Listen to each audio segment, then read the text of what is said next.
Okay, so hello to everyone from around the world. So nice to see all of you. Let's go ahead and prepare for meditation. So settling in, finding a posture that will be comfortable for you for a half hour or so. I invite you to close the eyes if that works for you. Bring the attention inward, having a sense of connection and intimacy with your own experience at this moment. Perhaps starting with the body, noticing your posture. Maybe you're in the sitting posture, or you could be standing or lying down. And just having an overall general sense of the body in the position that it's in.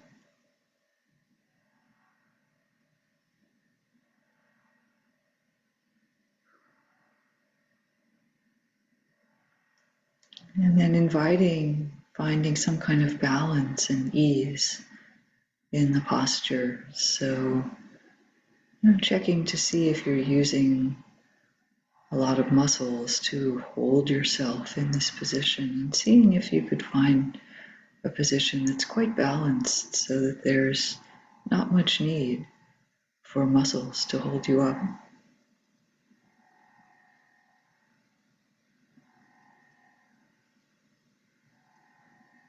Softening.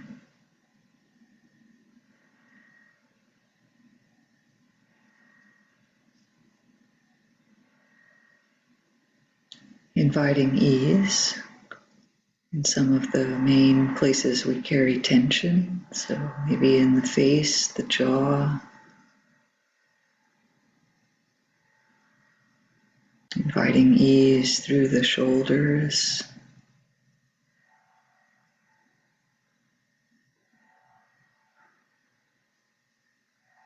Down into the chest and the belly, muscles of the low back. Softening.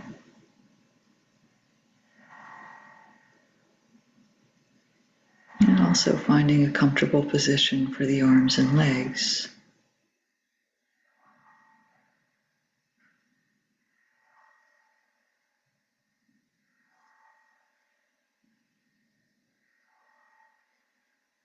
And then connecting in to whatever degree of groundedness you feel from having balanced and invited ease in the body. Is there a sense of stability or settledness in the physical aspect of you?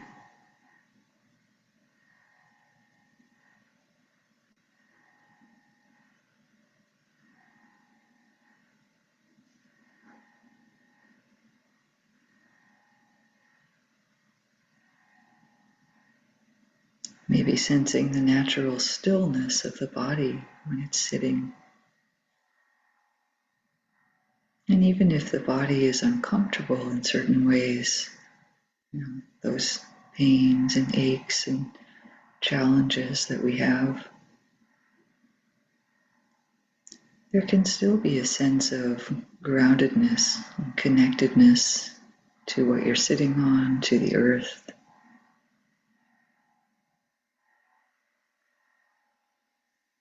The body is fine as it is.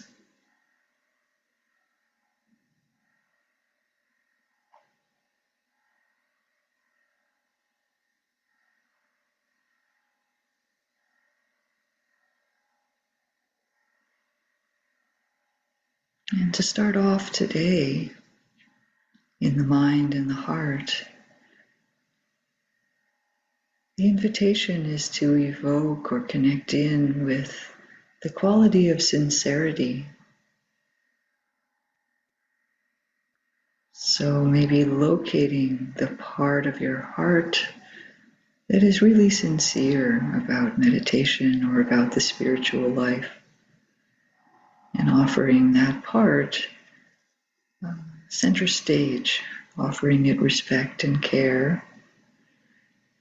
This may be only a small part, or it may be a tentative part of you. But the suggestion is to give it a warm welcome today, acknowledging it. Yeah, there is in my heart a depth of interest in this practice.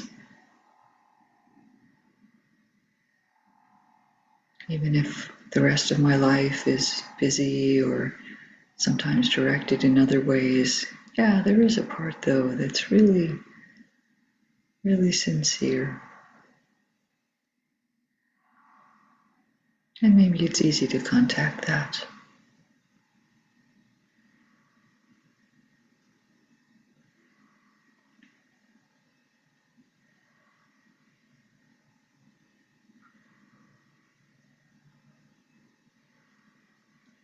And then releasing the explicit connection to that and opening to experience. We'll gradually open. So beginning again with the experience of the body, noticing now the body in the space that you're in, sense of the room around you, or maybe you're outside, sense of your actual location in space.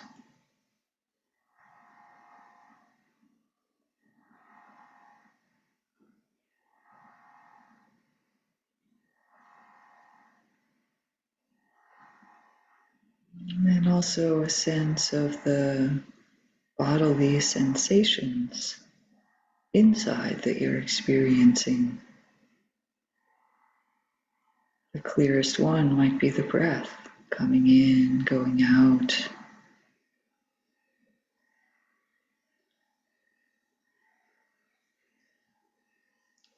The body contains myriad sensations.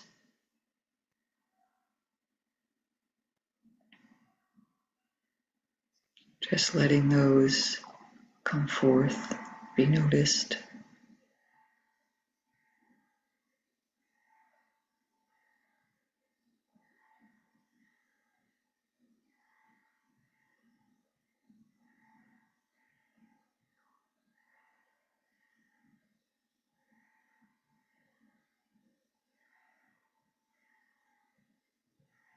And opening further to include explicitly noticing the sounds where you are. There's the sound of my voice, and there may also be sounds in the room, sounds outside,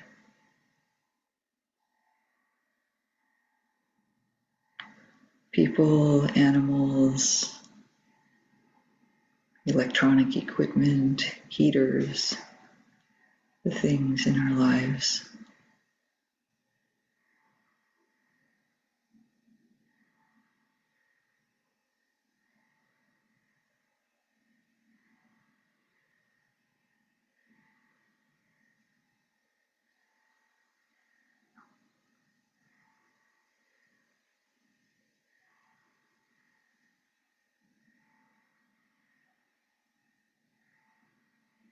We don't need to put a lot of effort into trying to hold all of these things that I'm naming at once. It's just that we open to the potential for each one, allowing that into the field of our awareness, if such a thing should come in, a sound or a sensation of the breath.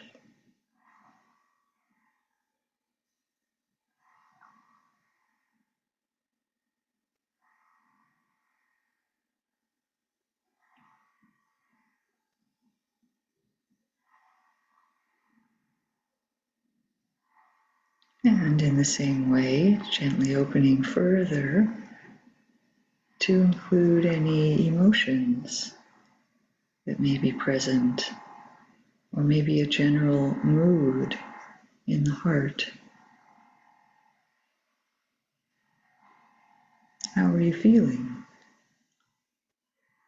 in general, and also the shorter term flickers of emotion that come through?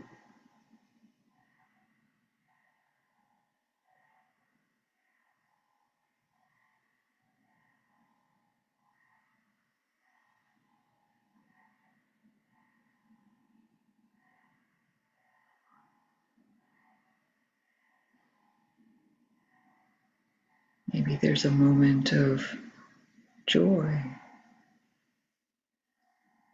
and then a lingering sense of sadness. Maybe you have a general mood of ease this morning, or afternoon, or evening.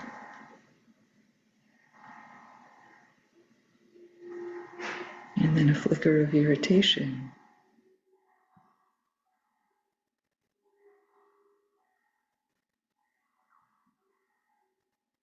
Just letting those experiences play on the screen of the mind, along with any other sensations or sounds and physical experiences that are coming.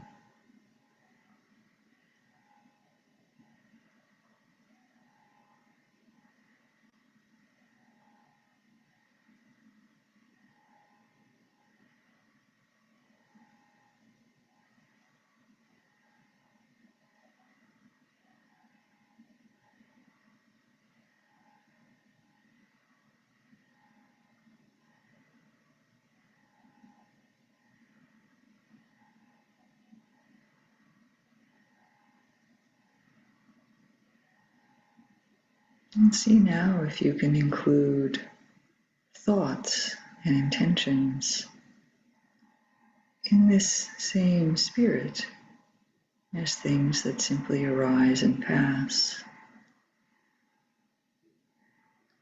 coming in, going out.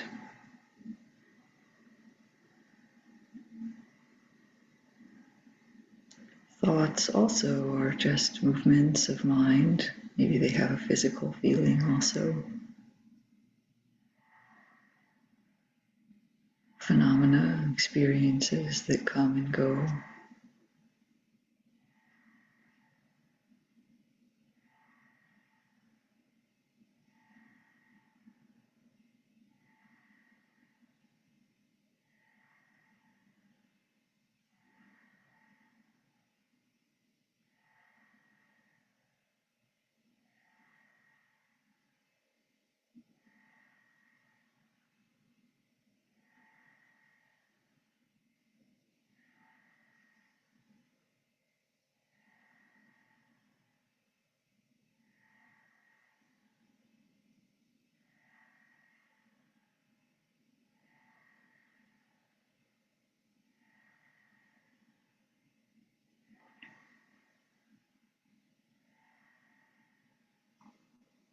And all of this is known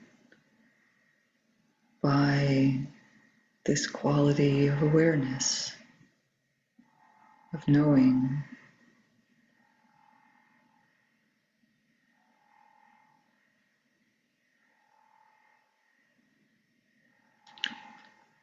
Kind of a heartful knowing that's open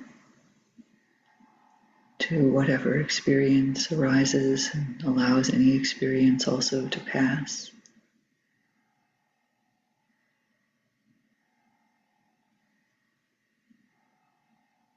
The whole gamut of what comes into the human mind.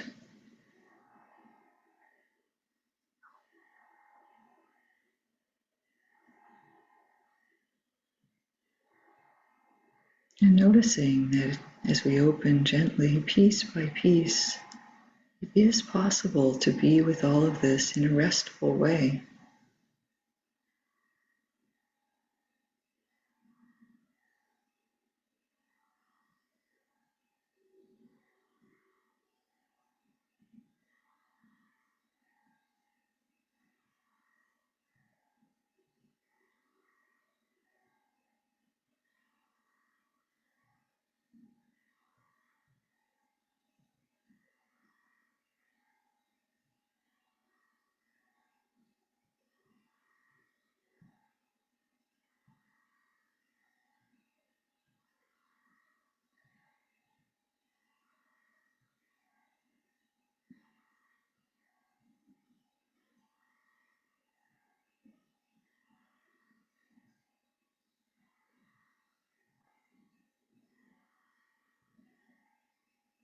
It's also a natural part of the human experience that the mind gets distracted or caught up or contracted around something in particular.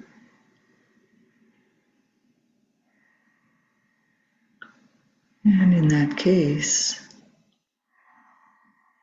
you could re-invoke that part of you that is sincere and touch that distraction with the sincerity of caring for your meditation, your spiritual life. Just see if that softens the sense of caught upness.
And as you continue to rest with the flow of experience and what awareness is naturally knowing,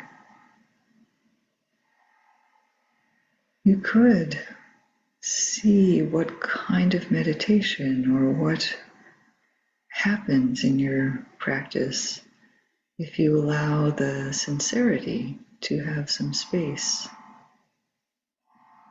Will the mind settle in and pick up the breath?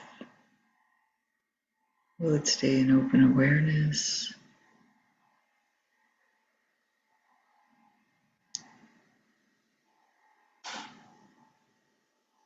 What does the Dharma want to do in you right now?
And gently now, reconnecting with the sense of the body sitting,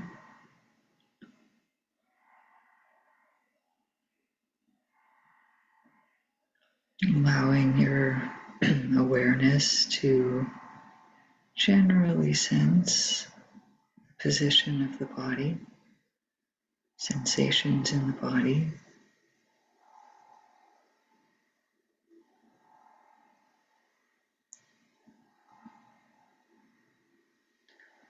Noticing what kinds of emotions or thoughts are present,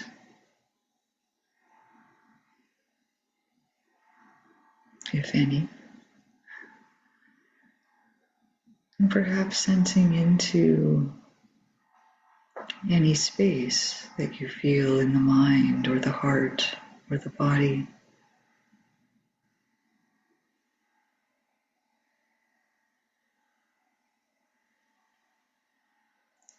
That which surrounds our experience or which provides the background for experience to arise in.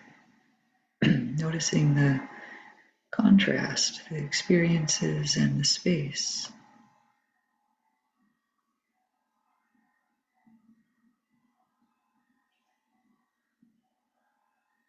Often when we let the Dharma lead, both of those aspects become clearer, sharper.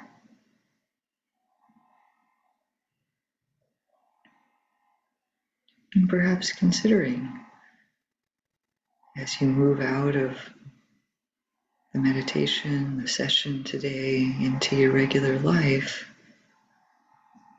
how would it be to let the Dharma, if that terminology makes sense, take something of the lead, bringing our spiritual heart to bear on just the ordinary activities. Could be the same type of activities, but done from the sense of practice or from the sense of walking the path. The benefits that would bring to our own heart and also to others, without our even having to talk about our practice or the Dharma. We would be expressing that somehow. There's a saying in the Dharma that others are not so happy when I'm a Buddhist, but they're very happy when I'm a Buddha. So carrying with us our sense of the Dharma and the path for the benefit of all.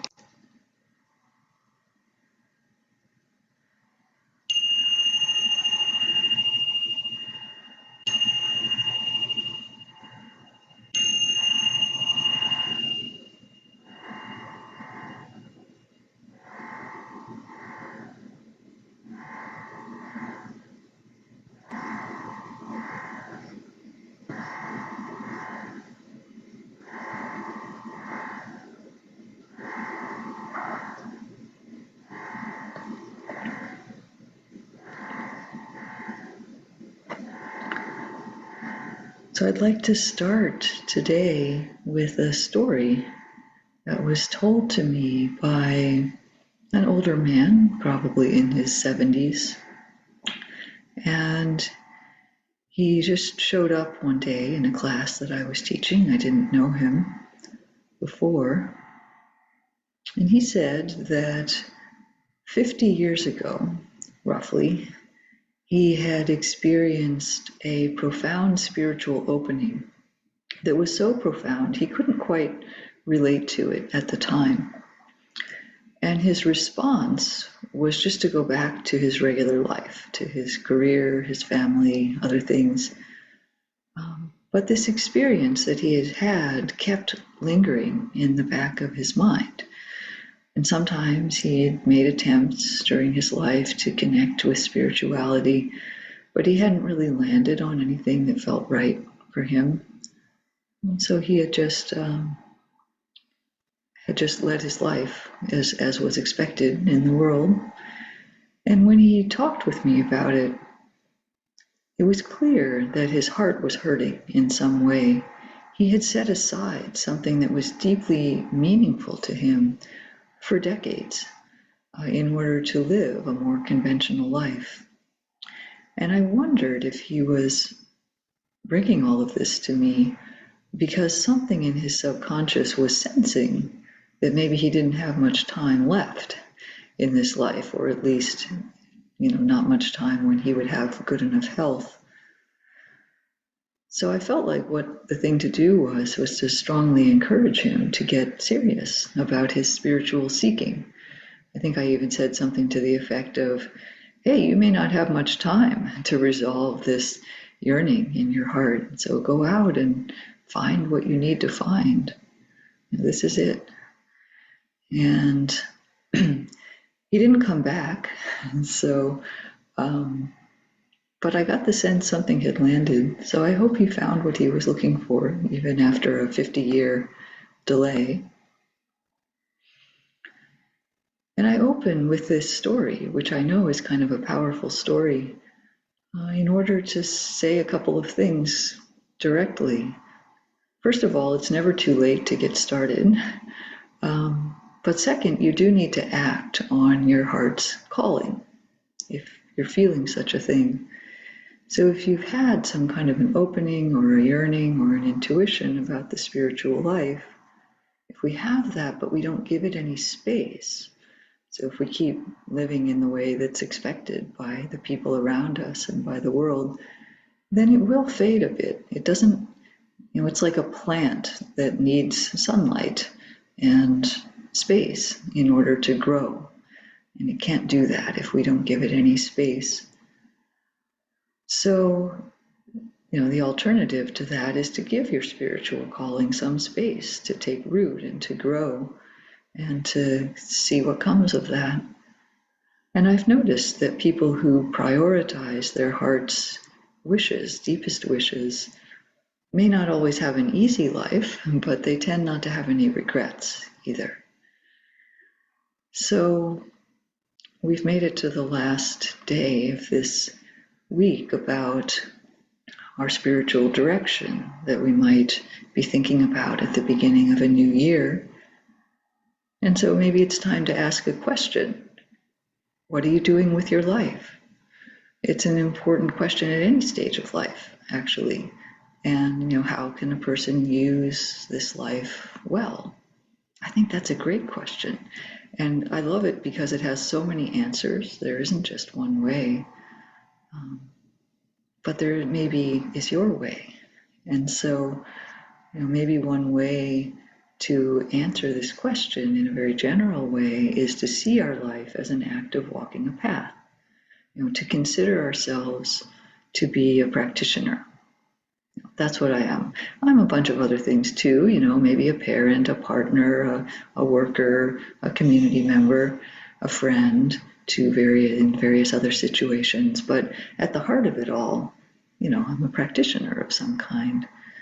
So the theme this week of letting go and cultivation maybe culminates in these notions of a path and a practitioner. And what is that for us?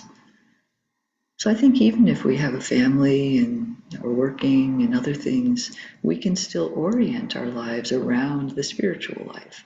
And that makes a difference somehow. That changes how things unfold somehow.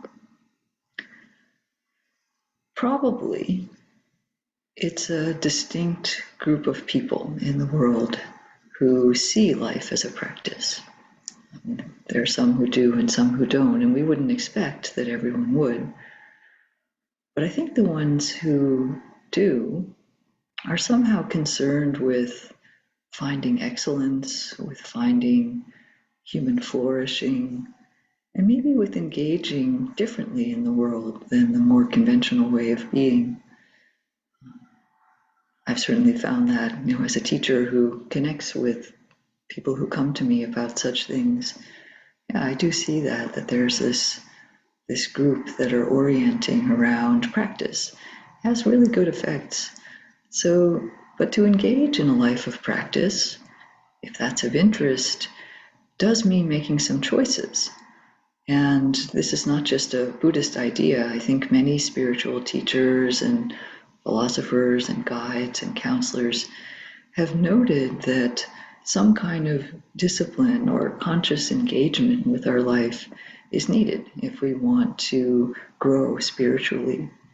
What does it mean to be a practitioner? So I wanted to suggest today some qualities of a practitioner that that you may consider, and consider what they look like in your own case, because I think each one has many different manifestations. And so the first one, the first quality that is shared by people who consider their life to be walking a path, I'm just going to use the blunt word, which is, I think they share the quality of renunciation. Recalling also that renunciation is the first of the 3 wise intentions of the Eightfold Path that the Buddha named. So what does that mean, though? I think it simply means that we're fueled by an internal calling. So to practice, we really do have to give up some things. At the very least, if you're going to sit for an hour a day, that's an hour that you don't do something else. And we give up certain things for the purpose of having a deeper and richer and fuller life in various areas. So I don't know if renunciation is the right word for that, as it has kind of connotations that are not so positive, but I'm meaning it in a positive sense of letting go of what is not supportive for this path that we're wanting to walk. And so maybe there are certain areas that we have to particularly look at in that case. And one of them is, of course, the material life. That's maybe what we first think of with renunciation. But I don't think renunciation in this case means some kind of restriction or narrowing or cutting off, but really more a real investigation of what is material sufficiency in our life. Learning what is just enough so that we don't have extra burdens on the mind. Material things take up mental space.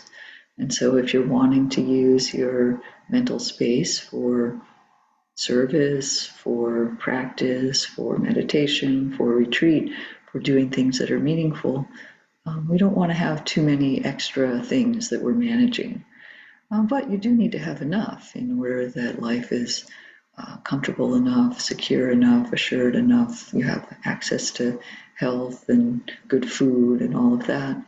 So this is, I think, something that has to be done consciously. So really looking at our material life to have the right amount that frees us from fear and also from the need for overwork and over-consuming that can happen in our conventional culture. So the material life is worth examining in light of a spiritual life. And then the second area is maybe of renunciation, is maybe seeing beyond the conventional expectations. So giving up conventional views, if you will. So what is our relationship to what our society says we're supposed to be doing?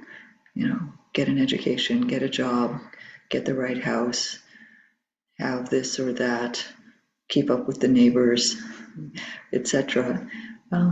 It's okay to live a life that looks conventional in certain ways, but where are you coming from in doing that? Is it, are we just buying into everything that society tells us we should want and need and will make us happy? Or have you discovered in some way that those things don't necessarily bring happiness? That's what brings a lot of people to the spiritual practice. Maybe they haven't quite articulated this, but they're coming in the door because what they were told would make them happy didn't actually fulfill that. And the Buddha picks right up on this. In his teachings, he's very direct about this and says, yeah, these things are not so satisfying, but it's okay. That doesn't mean depression and confusion. There's this path that does bring actual satisfaction and actual happiness. And so we have to, again, work in this area of how do we relate to the messages that we hear every day and see every day, and yet something is calling us differently in our heart. And there's, I think, a fair amount of work in being able to navigate that skillfully, gracefully, keeping up the connections and relationships and factors of our life that are needed. This has always been true in whatever culture religion and spirituality has arisen in, so practitioners have to navigate that. It can help to have a teacher. And then maybe another large area, another main quality of a practitioner is what I like to call converting all problems to internal problems. And this doesn't say that all problems are internal, but one quality of a practitioner is to look first inside, to always try to find the source of our suffering or struggle in our own relationship with experience. This will serve you very well in the long run if you're walking a path and being a practitioner in life, is to first look at how we can change, how we can shift. That allows the Dharma space to grow. Each of these areas are ways of creating space that lets the Dharma have something to move into so that we're not covering it over like that man did for 50 years and not giving space for something beautiful to grow. So people with these qualities of renunciation and of looking internally first, I think have a certain depth and strength that others can feel. And interestingly, what we discover when we take on these qualities of a practitioner is we discover softness, humility, love, compassion, all sorts of things that come out of creating that space for the heart to grow. So practitioners are moving toward becoming both stronger and softer, becoming freed from the compulsions of the heart that narrow us and bind us and make us harder and also weaker. So this gives us a general idea of what letting go and cultivation can cover in their full breadth. And you might see if you've had specific New Year resolutions or intentions, like we've talked about this week, how they might fit into these ideas of letting go, cultivation, of material sufficiency, of having an internal sense rather than just following societal conventions, and also bringing all of our problems into internal problems. Can we change ourselves in some way? So I want to read a quote from Stephen Batchelor about creating a path that I find very beautiful.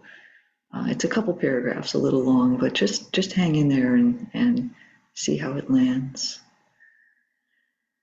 As we learn to play this complex instrument of bones, flesh, nerves, impulses, thoughts, and feelings, we trace a path that weaves its way like a channel through the landscape of our experience. It is guided by an intuitive yearning for what we value most deeply. Its space is the openness we are able to tolerate within our hearts and minds. It is sustained by the networks of friendship that inspire us to keep going. The path follows the contours of our life as one day turns into the next. It is found amidst the most mundane of circumstances as well as the most sublime. To create a path is to become intimate with the space opening up within, around, and before us. This intimacy comes from the mindful awareness of what is unfolding in our body, feelings, minds, and worlds from moment to moment. We get used to the taste, the feel, the texture of the path. It ceases to be something to which we self-consciously aspire, and when we stray from it, we feel its loss as an act of self-betrayal. So I really like this notion of the path being something that's unfolding right here from connecting to this experience here and now and creating space for the Dharma to move us forward into the next moment. It may be powerful and profound, and it can be making coffee for your family.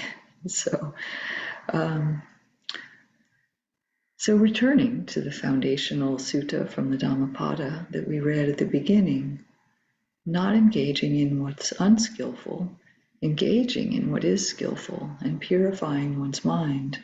This is the teaching of the Buddhas. So how does this look for you as we launch into 2025? It's your life, and I think you won't regret making it into a spiritual path. So my wish for all of us in 2025 is to give ample space to the Dharma, to let it grow and flower in whatever way it can in your life for the benefit of you and everyone. So thank you so much. It's been a beautiful week. Be well.